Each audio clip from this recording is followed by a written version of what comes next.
চেষ্টা করবে, তাদের বিরুদ্ধে রাস্তায় দাঁড়িয়ে রাস্তায় নেমে আমাদের লড়াই সংগ্রাম সেটা যেমন আগেও হয়েছে এখনো হবে। আজকে কেউ কেউ আগে হয়তো চায়ের ব্যবসা করতেন, এখন তারা কেউ কেউ হয়তো সিঁদুরের ব্যবসা করছেন। আগে গরম চা বিক্রি করতেন, এখন গরম সিঁদুর তাদের রক্তের মধ্যে দিয়ে বয়ে যাচ্ছে। সেই সিঁদুর বিক্রি করবার জন্য একেবারে উত্তরবঙ্গের আলিপুরদুয়ার পর্যন্ত ছুটে আসছেন। কিন্তু আমার বক্তব্যটা হচ্ছে যে এইভাবে মানুষের মধ্যে বিষ ঢুকিয়ে দেওয়ার চেষ্টা করবেন না। মানুষের মধ্যে বিষ ঢুকিয়ে দিয়ে, ধর্মীয় বিষ ঢুকিয়ে দিয়ে মানুষে মানুষে বিভাজন তৈরি করবার চেষ্টা করবেন না।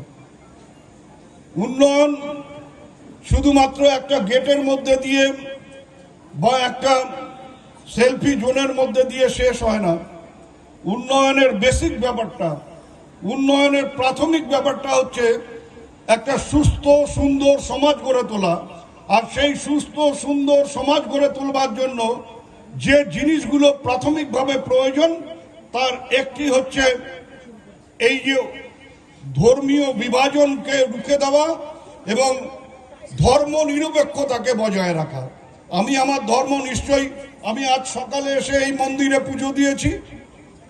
এই মন্দিরে আমি পুজো দিয়েছি বলেই যে অন্য ধর্মের মানুষকে বা অন্য ধর্মকে আমি ছোট করে দেখব, এটা কখনো একটা সুস্থ মানুষের সুস্থ মানসিকতার পরিচয় হতে পারে না।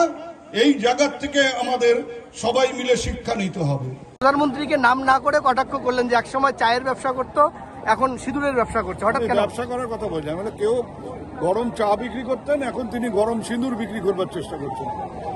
আমরা ওই ধরনের ব্যবসা করার জন্য এটা করি না। আমাদের কথা হচ্ছে সাম্প্রদায়িক সম্প্রীতিকে রক্ষা করতে হবে, মানুষকে এগিয়ে নিয়ে যেতে হবে। যারা মারা গেছেন তাদের মধ্যে তো আদিল শেখ ছিল, তারপরে ওই ঝন্টু শেখ ছিল, সবার কথাই তো ভাবতে হবে।